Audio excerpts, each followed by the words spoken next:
They returned to the house without saying it out loud, without naming the decision, as if speaking it might have given the past permission to breathe again. The gravel road was narrower than it had been in memory, or perhaps memory had widened it to make the leaving feel justified. The trees leaned closer now, their branches forming a quiet corridor that seemed to watch the car pass. Slow and uncertain, like an intrusion. Neither of them commented on how familiar everything still felt. Silence had become their most practiced language long ago. The house appeared suddenly just beyond a bend in the road, standing exactly where it always had, stubborn and unchanged, its pale exterior dulled by time but intact. It did not look abandoned. It looked patient. He parked the car and turned off the engine, and the quiet that followed was heavier than expected. For a moment, neither moved. Years ago they had left this place with doors slammed and words unfinished. Now they arrived with careful movements, as if afraid that one wrong sound might awaken something fragile and dangerous. She stepped out first. The air smelled of damp wood and old leaves, the same scent she remembered from mornings when the world felt open and forgiving. She closed the car door softly, her hand lingering on the handle longer than necessary, grounding herself. Across the hood, he stood still, his gaze fixed on the front porch, where the railing sagged slightly in the middle, exactly as it had when they argued about whether to fix it or let it be. They had never fixed it. The front door resisted when he tried the key, swollen from years of weather and neglect. He applied more pressure, then less, adjusting his grip the way one does when approaching something that might break. When the door finally opened, it did so with a low, reluctant sound, not a welcome, but not a refusal either. Inside, the house held its breath. Dust softened the light coming through the windows, turning the interior into a muted version of itself. Furniture remained where it had been left, covered in thin sheets that clung like memories that had not been properly put away. Nothing had been cleared. Nothing had been healed. She walked slowly, her footsteps measured, her eyes moving from wall to wall, from doorframe to doorframe. Every corner carried something unfinished. A photograph still hung near the stairs, slightly crooked, showing them both younger, closer, smiling in a way that now felt almost reckless. She stopped in front of it, her chest tightening. They had believed back then that time was generous, that there would always be another moment to explain, another season to repair what had been damaged. The house had been their pause, not their ending, or so they told themselves. He remained near the doorway, his hand resting against the frame, feeling the cool wood under his palm. The house did not accuse him. That was the hardest part. It simply existed, unchanged, holding everything they had left behind without judgment or mercy. Neither of them spoke. The weight of what they had ruined together had not yet found words, but it was already present, settling quietly into the space between them, the way it always had. They had come back believing they were ready. They were wrong. They did not decide where to begin. The house decided for them, pulling their attention toward small details that felt too specific to be coincidence. A faint mark on the wall near the entryway, where a suitcase had once scraped paint. The indentation in the floorboards where a heavy chair had sat for years. The smell of the linen sheets beneath the dust, still carrying something clean and domestic, as if the house had been waiting for them to resume the life they never finished. She moved toward the living room first, lifting one corner of a sheet and letting it fall back into place when she saw the outline of the sofa beneath. The motion released a soft cloud of dust that glittered briefly in the light, then disappeared. Her eyes stung, but she didn't blink it away. It felt inappropriate to erase anything too quickly, in a place that had held on so stubbornly. He walked past her without touching anything, heading toward the kitchen, the room that had always made him feel both safest and most ashamed. The kitchen was smaller than he remembered, or perhaps it only seemed smaller, because the years had filled him with the kind of caution that shrinks everything. The old wooden table was still there, so was the chair by the window, turned slightly, as if someone had stood up and never returned. He stood in the doorway and listened. There was no sound except the faint ticking of something unseen, a rhythm that might have been pipes settling, or the old clock hidden somewhere deeper in the house. It made him think of waiting rooms. It made him think of years. She came to the kitchen behind him, her steps quiet, her presence recognizable without sight. For a moment, they stood side by side, not close enough to touch, but close enough to feel how much space they had learned to keep. The window above the sink framed the backyard, where the grass had grown tall and untrimmed, where the garden beds had collapsed into weeds, where the swing still hung from the old tree, slightly crooked, as if it had been moved by the wind and couldn't find its center again. "I thought it would feel different," she said, and the sound of her voice startled him not because it was loud, but because it was real. It broke the spell of dust and stillness. It proved that time hadn't erased them completely. He didn't answer immediately. He watched the yard, his eyes narrowing as if he could focus hard enough to change what he saw. "Different how?" he asked finally, and the words sounded careful, like something carried across fragile glass. She didn't turn to look at him. "Less sharp," she said. "Less like we're stepping into something that never ended." He swallowed, his throat suddenly dry. He wanted to say that nothing had ended because he had never allowed it to, that he had continued living as if the story was paused, not finished, waiting for the part where she came back and understood him, where he explained what he had failed to explain, where the timing finally made sense. But even now, decades later, he knew better than to dress longing up as certainty. She opened a drawer near the sink, and it slid out too smoothly as if someone had oiled it recently. Inside were utensils arranged neatly, the way she used to arrange them. Her hand hovered over a familiar knife, then pulled back. She closed the drawer softly, as if she were closing a mouth that had started to speak. He watched her hands. He remembered those hands in the morning light, slicing fruit, holding a mug, wiping a countertop with steady strokes. He remembered thinking, back then, that the ordinary moments were indestructible, that they could survive anything. He understood now how wrong that had been. They began moving through the rooms with cautious purpose, as if completing an inventory might make the visit feel practical instead of personal. In the hallway, she paused near a door that led to the small study. The doorknob was tarnished. She reached for it, then stopped, her fingers hovering in the air. He noticed, and something tightened in his chest. "You don't have to go in there," he said, and the way he said it revealed too much. That he knew what was inside, that he had thought about it often, that he had rehearsed protecting her from it even after she left. She looked at him then, truly looked, and what he saw in her expression was not anger, not even accusation, but a kind of weary understanding that unsettled him more than any hostility could have. "I came back because I do have to," she said.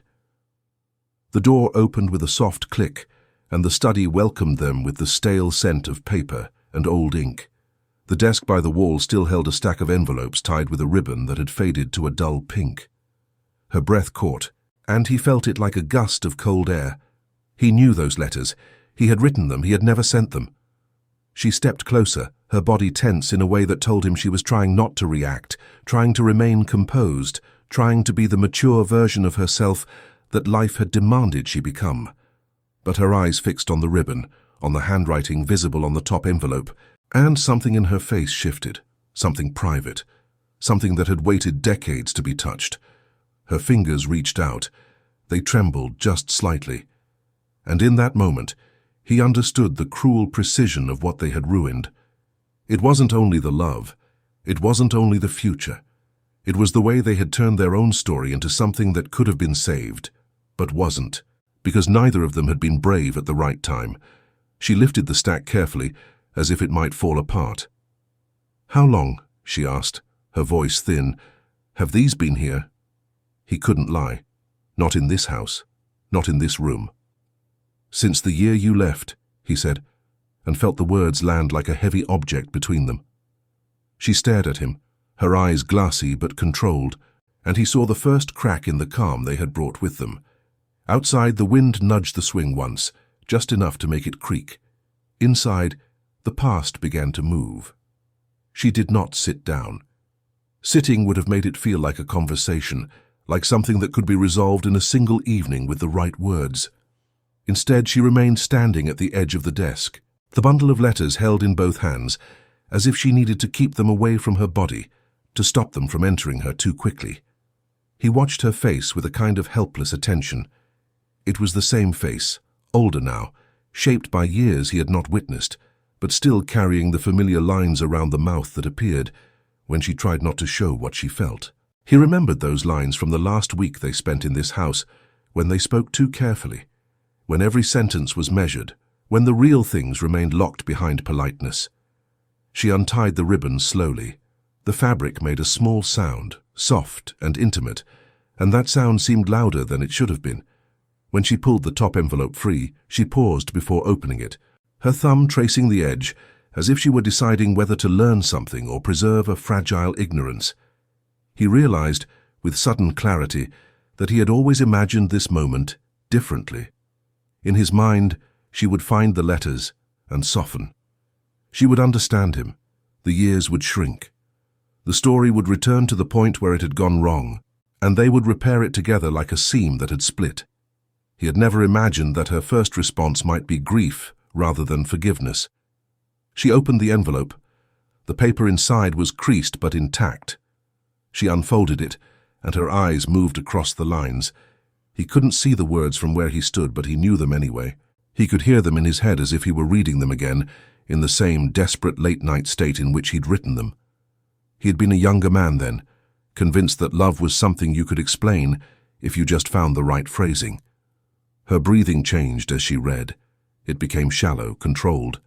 She read to the end, then stared at the final sentence as if it were a door she didn't want to open.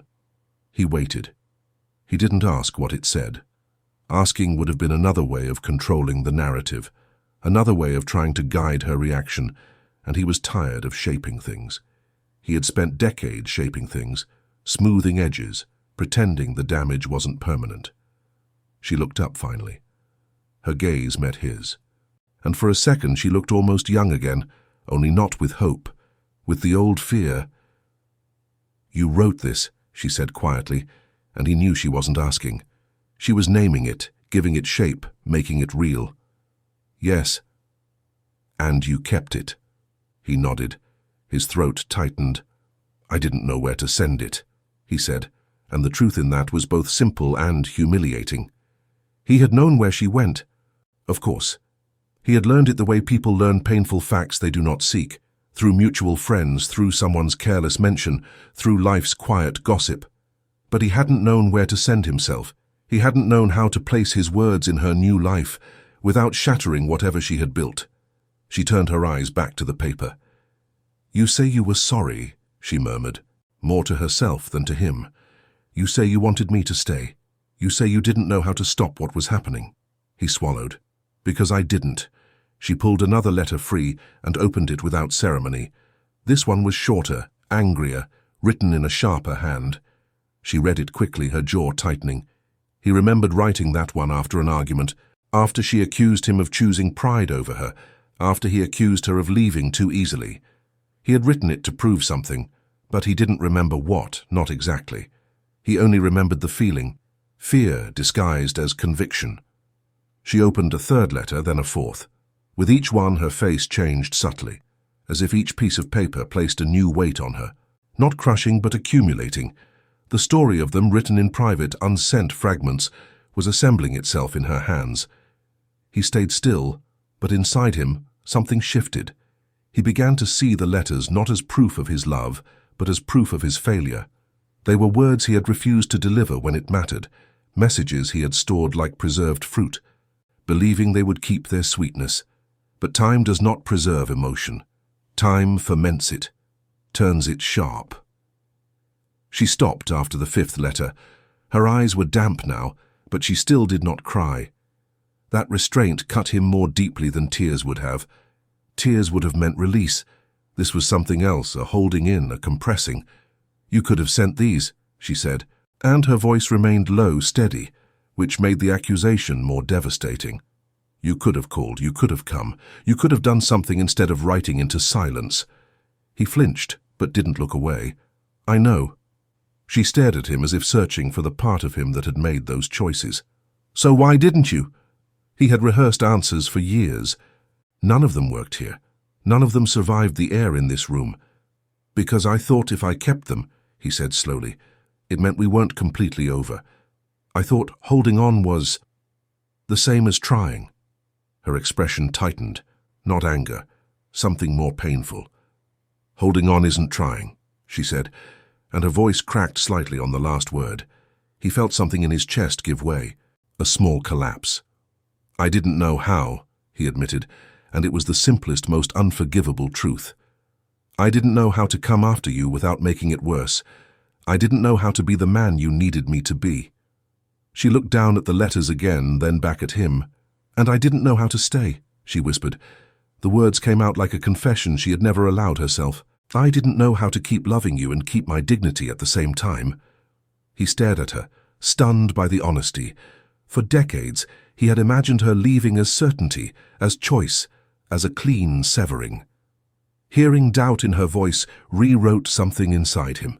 They stood in the quiet, surrounded by paper that had waited years to be read, and neither of them seemed to know what to do with the truth, now that it existed in the open. She gathered the letters back into a stack, her hands careful again. "I can't read all of them today," she said, and the admission sounded like a boundary and a plea. "Not like this," he nodded. "We don't have to." But they both knew they did, because the house had already done what it always did. It brought them back to the moment where everything splintered, and it refused to let them leave without looking directly at the fracture. She set the letters down on the desk, not tying the ribbon again, leaving them exposed. Then she turned toward the door, her shoulders rigid, as if she were carrying something fragile inside her ribs. He followed her out of the study. In the hallway, she stopped near the stairs, her hand resting on the banister. She closed her eyes briefly, taking a breath that sounded too shallow for the weight she held. "We didn't just lose each other," she said, not turning. "We ruined the way we remember ourselves." He felt his throat tighten, and for the first time since arriving, he could not keep his voice steady. "I know," he said, and the words were almost inaudible. Downstairs, the living room waited, the kitchen waited, the swing outside waited, and somewhere in the quiet structure of the house, the years between them began to thin, not because they were being repaired, but because they were finally being acknowledged. They spent the afternoon moving through the house with a rhythm that felt cautious but inevitable, as if once the letters had been uncovered, nothing else could remain untouched for long. Sunlight shifted across the floors, revealing scuffs and faded patches where furniture had once stood. The house responded to their presence with small sounds, wood settling, a distant tap in the walls, subtle reminders that time had continued here even when they had not. She went upstairs alone. He noticed, but did not follow. There were moments that still belonged to her, rooms she had the right to face without him watching. He remained below, standing in the living room, his hands clasped loosely in front of him, listening to her footsteps above. Each step carried a weight he could feel in his chest. He knew which room she would enter first. He had always known. The bedroom at the end of the hall had been theirs, though they never named it that way when they lived here. Naming things had always frightened them, as if definition might lock them into expectations they were not ready to fulfill. Now the door stood closed, its paint chipped along the edges, the handle worn smooth by hands that had opened and closed it without understanding how final some of those movements would be. She pushed the door open and paused on the threshold. The bed remained in place, covered by a faded quilt she recognized immediately. She had stitched it herself during one long winter, believing foolishly that creating something lasting would anchor them. The curtains still hung unevenly on the window, one side slightly lower than the other, a detail he had promised to fix and never had. The room smelled faintly of cedar and something older, something like breath held too long. She stepped inside, her movements slow, deliberate. The wardrobe stood against the far wall, its door ajar just enough to reveal a sliver of darkness inside. She crossed the room and opened it fully. Inside hung a single coat, her coat. It was older now, the fabric slightly stiff, the color dulled, but unmistakably hers. She reached out and touched the sleeve, her fingers pressing into the cloth as if to confirm its solidity. She remembered the day she had left it behind, telling herself she would return for it once things settled, once the tension eased, once the silence broke. She had not returned. Her hand curled around the sleeve, and for a moment she closed her eyes.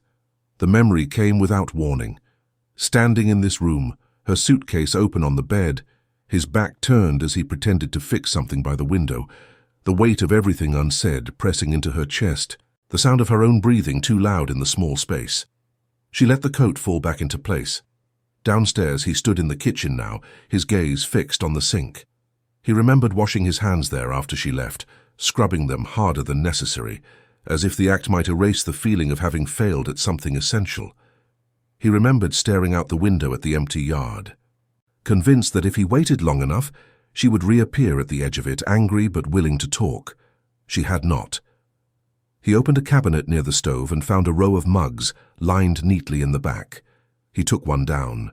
It was chipped along the rim, the one she always reached for despite his insistence that it was going to cut her lip someday. He turned it slowly in his hands, the weight of it familiar, grounding. Upstairs she sat on the edge of the bed. Sitting no longer felt like surrender. It felt like endurance. The mattress dipped beneath her weight in the same way it always had, and that small physical recognition stirred something fragile in her chest. She looked toward the nightstand and opened the drawer. Inside lay a folded piece of paper. She unfolded it carefully, already sensing what it was before she saw the handwriting. It was a note she had written to him on the morning she left. She remembered placing it there deliberately, hoping he would find it before the day ended, hoping it would bridge the silence they had been trapped inside. She had never asked if he read it. Her eyes moved across the lines, and she felt a quiet ache bloom behind her ribs. The words were careful, restrained, but unmistakably loving.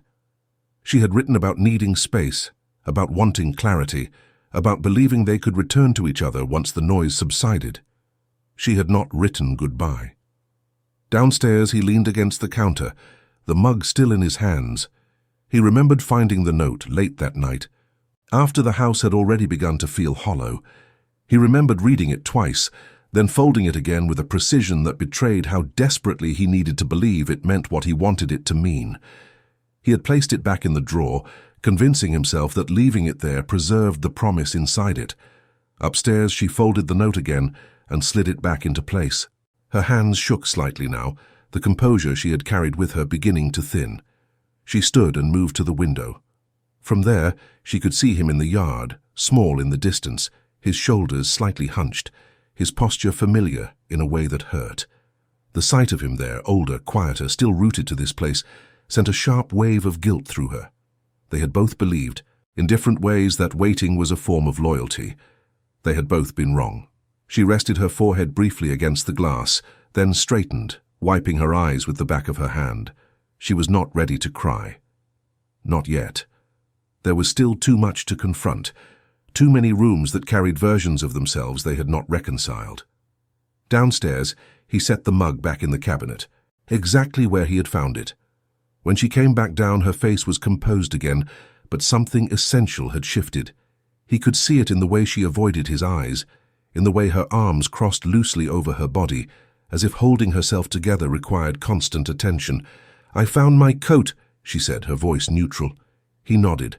"I thought you might." They stood there, the space between them charged with all the small discoveries that had accumulated throughout the afternoon. The house had offered up its evidence patiently, without drama, without cruelty. And with every piece uncovered, it became clearer that what they had ruined was not just their future, but the simple, quiet trust they once had in their own ability to choose differently. Outside, the light began to fade. The house, having waited long enough, prepared them for night. Night arrived gradually, without ceremony. The light thinned in the rooms, retreating into corners and behind furniture, until the house felt smaller, more inward. He turned on a lamp in the living room, its soft glow revealing the familiar pattern on the walls, the one she had once chosen because it reminded her of somewhere calmer, somewhere untouched by argument or doubt. She watched the room come back into partial life and felt the strange sensation of stepping into a version of the past that had been preserved but not protected. The furniture had not aged badly. It had simply waited. That waiting, she realized, was what unsettled her most. They did not discuss dinner. Hunger felt inappropriate, like an intrusion. Still, when he moved toward the kitchen, she followed. He opened the refrigerator and found it empty, exactly as it should have been. He nodded to himself, as if confirming something important. "I can make tea," he said, and the offer was small, practical, carefully neutral. She hesitated, then nodded. That would be good. He filled the kettle at the sink, the sound of water steady and grounding. She leaned against the counter opposite him, watching his movements with an attention that surprised her. She had forgotten how familiar his habits were, the way he rinsed the kettle first, the way he checked the stove twice before lighting it, the way his shoulders tightened slightly when he focused. When the kettle began to heat, the sound filled the room, replacing the quiet that had pressed on them all day. It felt like a truce. They sat at the table once the tea was ready, each holding a mug that radiated warmth. She wrapped her hands around it and closed her eyes briefly, inhaling the steam. The simple act of sitting across from each other, the table between them, carried more weight than any confrontation could have. "I didn't realize how much I missed this place," she said, her voice low. "Or maybe I missed who I was here." He considered that. "I think I stayed because I was afraid that if I left, I'd have to admit I didn't know who I was without it," he replied. She opened her eyes and looked at him. The honesty in his tone unsettled her more than anger would have. It stripped away the defenses she had brought with her. They drank their tea in silence for a while. The ticking sound returned, louder now in the stillness of evening. She realized it was coming from the old clock in the hallway, the one he had wound religiously when they lived here. She had teased him for it, calling it unnecessary. Now she felt a strange gratitude for its persistence. "I thought leaving would give me clarity," she said finally. "I thought distance would show me what I needed to know." "And did it?" he asked gently. She hesitated. "It showed me what I didn't want to become," she said, "but it didn't tell me what to do with what I left behind." He nodded slowly. "I thought staying would give me answers," he said. "It just taught me how to live with questions." Her gaze softened, and for a moment, something like recognition passed between them. Not reconciliation. Something quieter. A shared understanding that neither path had spared them from consequence. She set her mug down and leaned back slightly in her chair. "We were so certain back then," she said. "Not about each other. About ourselves." He smiled faintly without humor. "I was certain I was right." "And I was certain I was done," she replied. Neither of us was correct. The admission hung between them, heavy but not hostile. It felt like the first time they were speaking from the same place instead of opposite sides of an invisible divide. She glanced toward the hallway, then back at him. "Did you ever think about leaving?" she asked. He didn't answer immediately. He stared into his mug, watching the steam rise and disappear. "Every day," he said, "and every day I told myself tomorrow would be easier." She absorbed that quietly. She understood that impulse more than she wanted to admit. The clock ticked on. Eventually, she stood and carried her mug to the sink. He followed, rinsing his own. Their hands brushed briefly under the stream of water, a light, accidental contact that sent a sharp awareness through both of them. She pulled back quickly, but neither pretended it hadn't happened. "I'm tired," she said, and the words carried more than physical exhaustion. "I don't think I can drive tonight." He nodded at once. "You can take the guest room," he said. "I'll be downstairs." She hesitated again, the old dance resurfacing. "The house is big," she said carefully. "We don't have to pretend it isn't." He met her gaze, his expression serious. "We don't have to pretend anything," he said.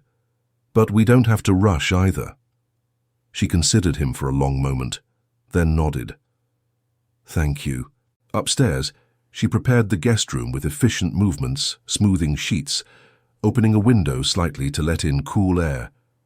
She changed and sat on the edge of the bed, listening to the house settle around her. The silence felt different now, less accusatory, more expectant. Downstairs, he lay awake on the sofa, staring at the ceiling, listening to the same sounds. He thought about the letters, the coat, the note in the drawer. He thought about the ways they had mistaken waiting for wisdom. Above him, she closed her eyes, but sleep came slowly. Her thoughts circled the same truth again and again. They had not destroyed each other deliberately. They had simply failed to choose courage at the same time. The house held them both in its quiet, offering no comfort, but no escape either. And somewhere in the dark, the question neither of them asked waited patiently for morning. Morning entered the house cautiously, as if unsure of its welcome. Pale light slipped through the curtains and settled on surfaces without fully waking them, revealing the dust they had stirred the day before. She opened her eyes to the unfamiliar ceiling of the guest room and lay still for a moment listening. The house was quiet in the particular way it becomes when someone else is awake somewhere else, moving softly, trying not to disturb. She sat up slowly. Her body felt stiff, not from the bed, but from the effort of restraint. She dressed without turning on the light, relying on memory rather than sight, and paused before leaving the room.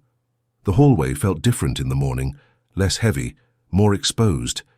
She could hear faint sounds from downstairs, the clink of a mug, the low rush of water in the sink. He was in the kitchen when she entered, standing by the window, one hand resting on the counter. He looked up when he heard her and gave a small nod, the kind of greeting that carried no expectation. "Good morning, Arun," he said. "Good morning," she replied, her voice still rough with sleep. He had already made coffee. The smell filled the room, grounding and familiar. He poured her a cup without asking, setting it on the table in front of her the way he always had. She noticed the gesture and felt a quiet tightening in her chest. Not pleasure, not pain, but recognition. They sat again at the table, the same positions as the night before. Daylight revealed more clearly the lines on his face, the slight tremor in his hands when he lifted his mug. She wondered, not for the first time, how many mornings he had sat here alone, repeating habits that no longer served their original purpose. "I didn't sleep much," she said. He nodded. "Neither did I." They did not elaborate. Some experiences did not require explanation. After breakfast, she suggested they walk the property. The words came out casually, but the request was deliberate. She needed air, movement, something beyond the walls that had held too much of them already. He agreed at once, reaching for his jacket. Outside, the morning was cool and quiet. Dew clung to the grass, soaking the hems of their shoes as they moved. They walked side by side but not together, their strides slightly out of sync. The land sloped gently behind the house, leading toward the tree line. She remembered walking this path years ago, her hand tucked into his coat pocket, their steps matching without effort. Now the distance between them felt intentional. They stopped near the old fence that marked the edge of the property. The wood was weathered, grey and splintered, but still standing. He leaned against one of the posts, testing its stability, while she looked out over the fields beyond. "I used to think this place would always be here," she said. "That meant we would be too." He followed her gaze. "I thought the same," he admitted. "I think that's why I didn't fight harder. I believed permanence would do the work for us." She considered that quietly. "I thought leaving would force change," she said. "I didn't realize it could just freeze everything instead." A breeze moved through the grass, carrying the sound of leaves brushing against one another. It was not dramatic. It was ordinary.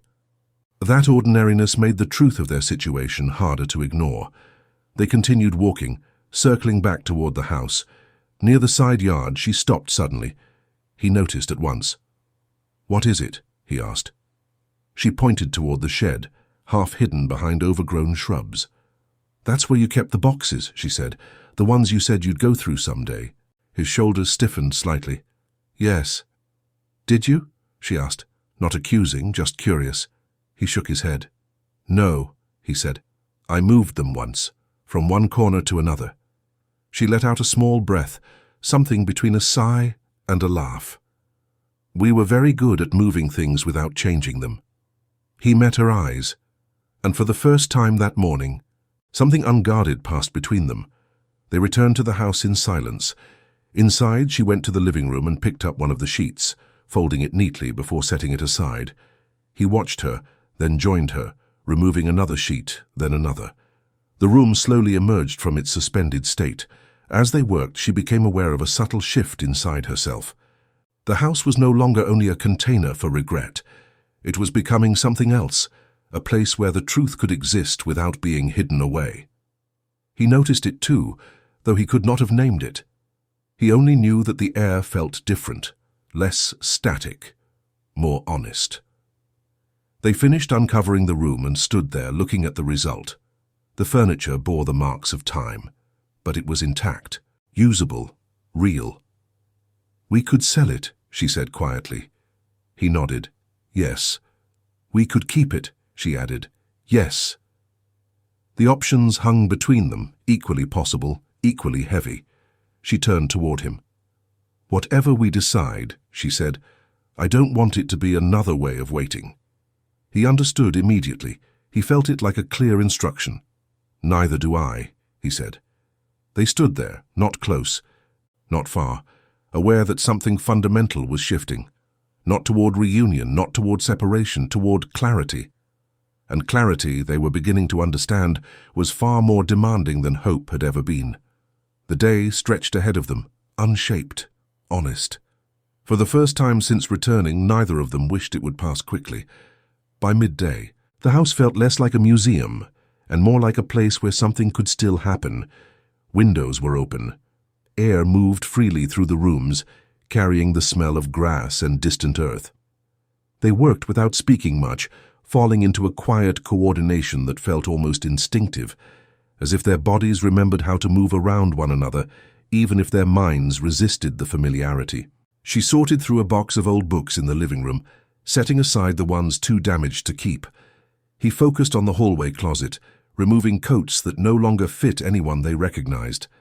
Occasionally, one of them would pause, holding an object that demanded attention, a scarf, a notebook, a photograph, and the other would sense it without looking, giving space without needing to be asked. In the late afternoon, she found the album. It was tucked behind a stack of magazines near the bottom shelf, its spine cracked, the cover faded. She sat down on the floor, leaning back against the sofa, and opened it slowly. The first few pages held photographs from before the house, before the quiet, before the waiting. Younger faces, softer edges, a version of themselves that had not yet learned restraint. He noticed the stillness and crossed the room. When he saw the album, he stopped, remaining a few steps away. "I forgot about that," he said. She did not look up. "You always said we'd make another one," she replied, "for later." He let out a breath. Later never arrived. She turned a page. There they were on the porch, arms around each other, laughing at something that existed only in that moment. Another page showed the first winter in the house, snow piled high against the windows, her standing in the doorway with a mug wrapped in his coat. She traced the edge of the photo with her finger. "I don't remember feeling uncertain here," she said. "I remember feeling delayed, like we were preparing for something." He sat down across from her, careful not to crowd her space. "I thought preparation was responsibility," he said. "I didn't realize it could become avoidance." She nodded slowly. That word landed with uncomfortable accuracy.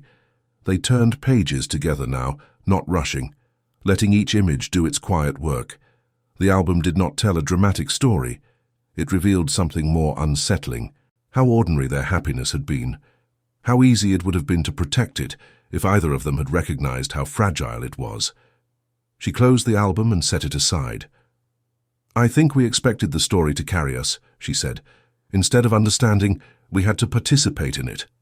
He met her gaze. "I thought loving you meant not pushing," he admitted. "I see now that I was protecting myself." The admission did not hurt the way she expected it to. It clarified something that had always felt shapeless. "And I thought leaving was strength," she said. "I didn't see how much fear was wrapped inside it." They sat in silence after that, not tense, not relieved, simply present. Later, as the sun began to dip, they stood in the doorway of the house and looked out at the land again. The light stretched shadows across the grass, long and uneven. She folded her arms, more out of habit than cold. "I don't regret leaving," she said suddenly, "but I regret how I left." He considered that. "I don't regret staying," he replied, "but I regret what I refused to confront while I did." The honesty between them felt fragile, but it held.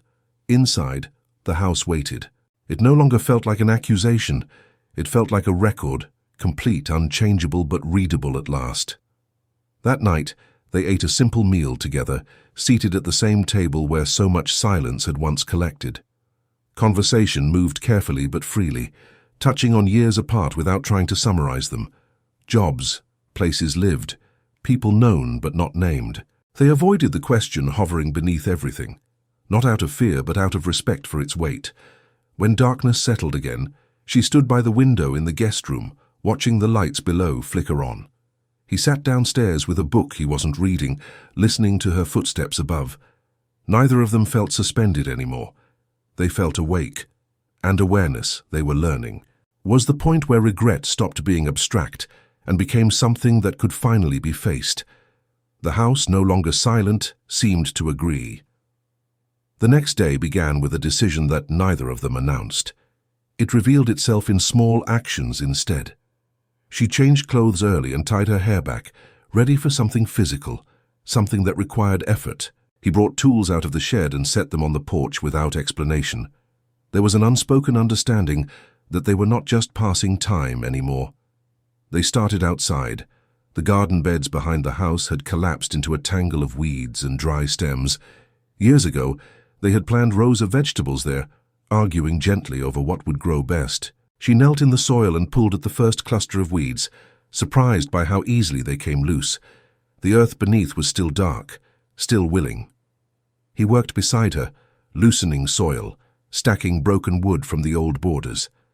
Their movements were deliberate, coordinated without instruction. Dirt gathered beneath their fingernails. Sweat formed despite the cool air. It felt grounding in a way conversation never had. At one point she straightened and rested her hands on her hips, breathing in deeply. "I forgot how much I liked working here," she said. "You always said it made things clearer," he replied. She glanced at him. "It still does." They continued until the beds were bare, not restored, not planted, just cleared. The distinction mattered. Clearing felt honest. Planting would have felt like a promise. They moved next to the fence. He replaced one loose plank while she held it steady, their hands close but not touching. When the hammer slipped once, she reacted instinctively, reaching out to steady his wrist. The contact was brief, accidental, but it stayed with both of them longer than it should have. She stepped back first. Inside, the afternoon unfolded quietly. She sorted papers at the dining table, documents, old bills, letters unrelated to them but heavy with time. He carried boxes down from the attic, setting them near her one by one. Some were light. Others made him pause before lifting. In one box she found an envelope with her name on it, not in his handwriting, someone else's. She frowned slightly and opened it. It was addressed to her but sent years after she left. Inside was a short note from a mutual friend, written awkwardly, apologetically. It spoke of a moment she had never known about, a time when he had considered selling the house, leaving town, starting over. The friend had written to ask if she knew, if she had heard from him, if she wanted to. She read the note twice, then set it down. He noticed the shift in her posture immediately. "What is it?" She held up the paper. "I didn't know," she said quietly. He approached slowly, reading over her shoulder. His face tightened with recognition. "I didn't think anyone would tell you." "Why not?" she asked, not accusing, just curious. "Because it didn't happen," he replied. "I stayed. The thought didn't feel worth explaining." She absorbed that. The idea that there had been a moment, however brief, when he had stood on the edge of a different life, unsettled her more than his staying ever had. It introduced movement where she had believed there was only stasis. "I think," she said carefully, "we've been telling ourselves very simple versions of what happened." He nodded. "Simple versions are easier to survive." They sat across from each other again, the table between them covered in pieces of lives that had intersected and diverged without ceremony. She felt something loosening inside her, not forgiveness, not desire, but understanding. As the light began to fade, she looked at him steadily. "We didn't just ruin the ending," she said. "We ruined the middle by refusing to be present in it." He felt the truth of that land with quiet force. "We were always waiting for the moment when it would feel safe to choose," he said. "We never noticed that the waiting was the choice." She nodded slowly. That night, They did not retreat to separate spaces immediately. They sat together in the living room, not touching, not distant, listening to the house settle. The quiet no longer pressed in on them. It surrounded them. For the first time, the past did not feel like something they were trapped inside. It felt like something they were finally standing beside, able to see its shape clearly. And that clarity, they both knew, would demand something before they were finished here. They did not talk about the decision when it began to take shape. It emerged gradually, in the way they slowed their movements, in the way they lingered in rooms they had already cleared, as if confirming something before naming it.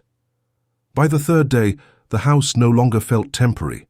It felt active, no longer waiting, no longer suspended.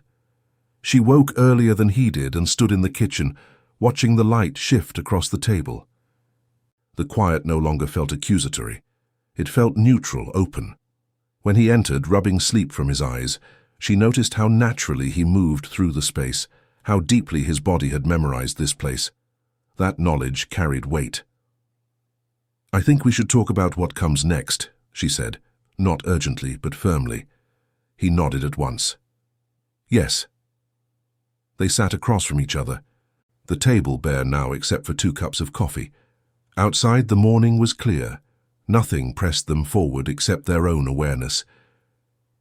"I don't want this to become another version of us circling," she said. "I don't want clarity that leads nowhere." He considered his words carefully. "I don't either," he said. "But I also don't want to pretend that understanding fixes what we broke." She appreciated that. It made the conversation possible. "I'm not here to see if we can start again," she said. "I'm here to understand why we didn't finish what we started." He absorbed that quietly. "And if understanding leads somewhere?" he asked. "Then we let it," she replied, without forcing it. The simplicity of her answer surprised him.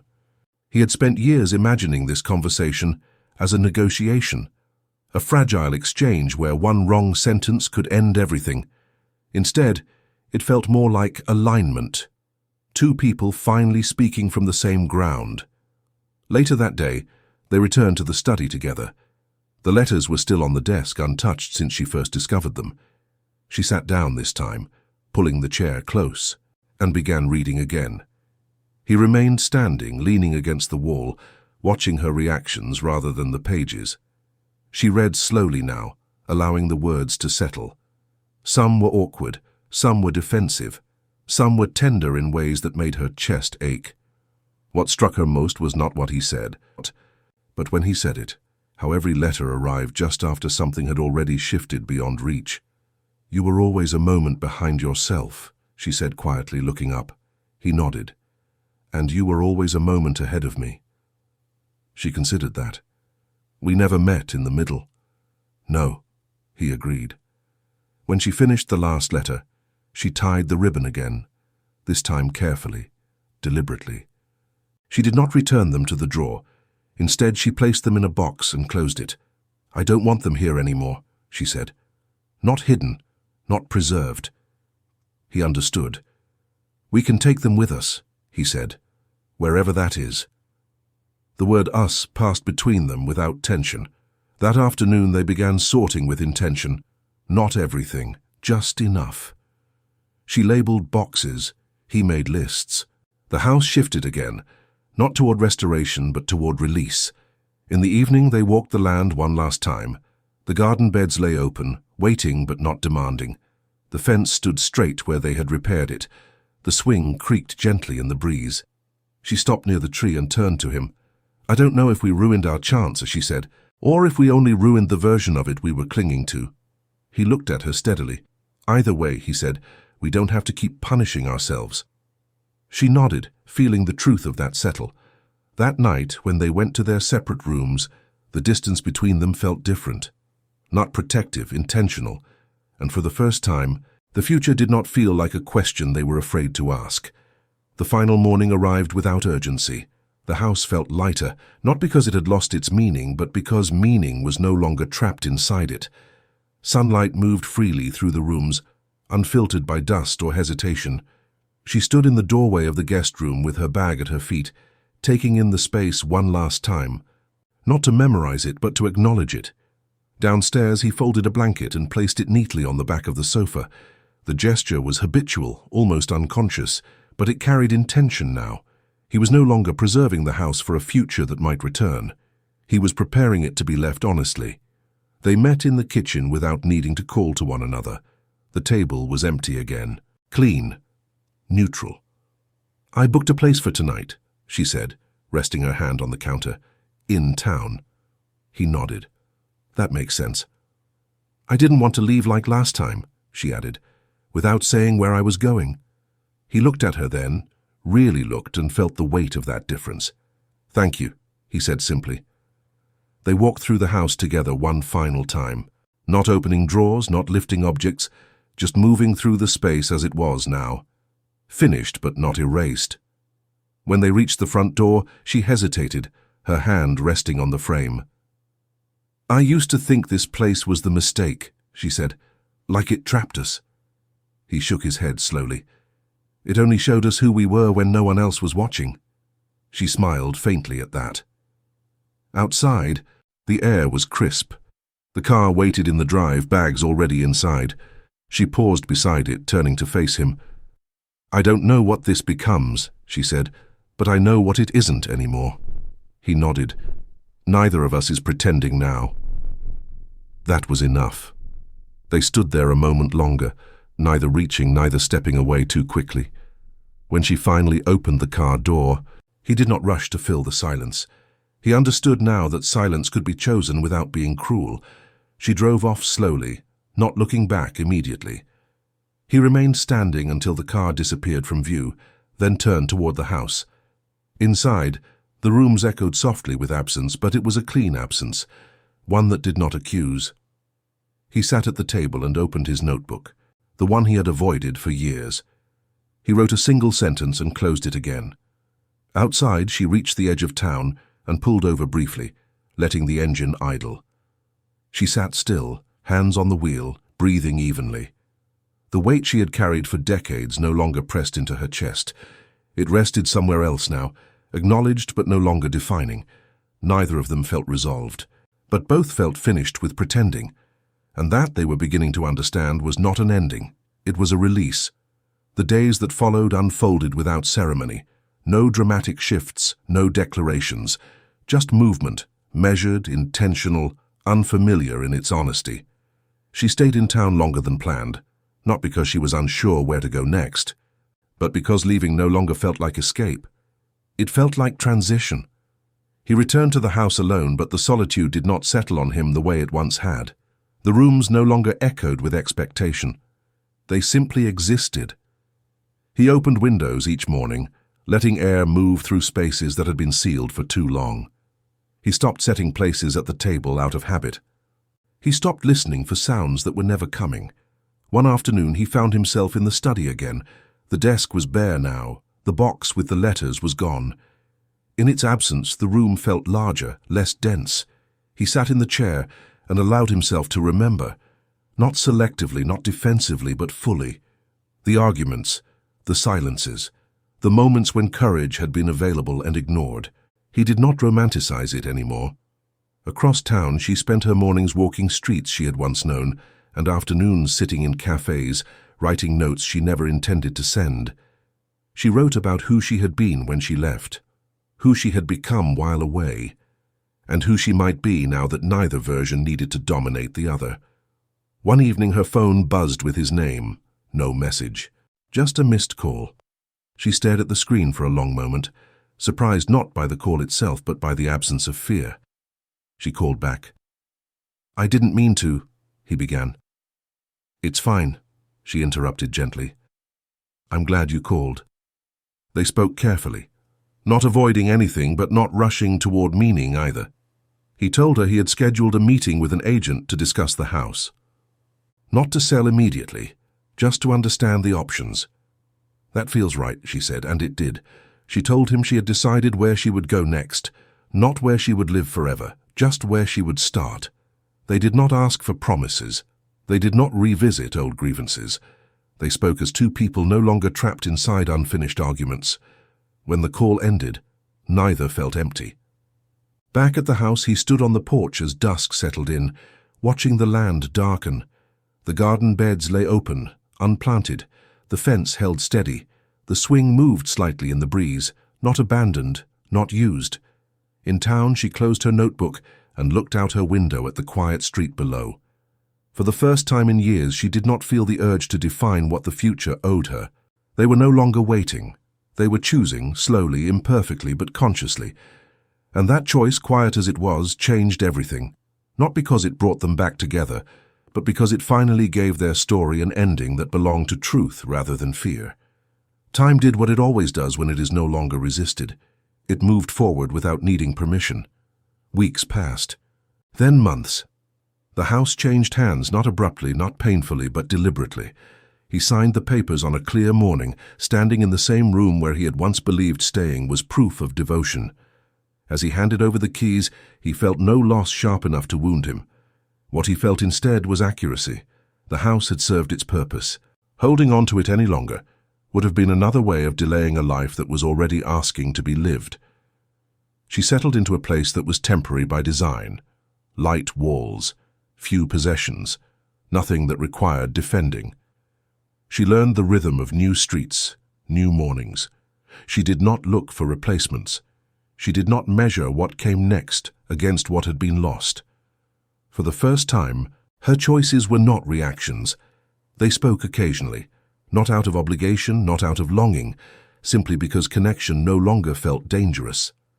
Sometimes the conversations were brief, sometimes they lingered. Neither of them tracked frequency or meaning. They let the contact exist without forcing a narrative around it. One evening, she asked him a question that had been waiting for decades. "Do you think we ruined it?" she said. "Or do you think we misunderstood what it was?" He did not answer immediately. He had learned the value of that pause. "I think we ruined the version that depended on silence," he said, "and we misunderstood how much courage it required to stay present." She nodded, even though he could not see her. "I think that's true," she said. They did not try to revise the past. They did not seek absolution from it. They allowed it to remain exactly what it was, a record of choices made too cautiously, too late, and without malice. On a quiet afternoon months later, she visited a place that reminded her of the house. Not because it was similar, but because it was empty enough to listen. She stood there breathing steadily and realized something that surprised her. She no longer felt the need to be forgiven. He experienced a similar realization on an ordinary morning, sitting alone with a cup of coffee, no memories pressing against him, no expectations leaning in. The absence that once felt like punishment now felt like space. They had not repaired the story. They had completed it, not with reconciliation, not with regret erased, but with understanding that arrived without force and stayed without demand. What they had ruined was not their love. It was the illusion that love survives without courage. And what they gained in the end was something quieter and more durable, the ability to choose honestly, even when the choice did not lead back to each other. Some stories do not ask to be continued. They ask to be understood, and once understood, they let you go.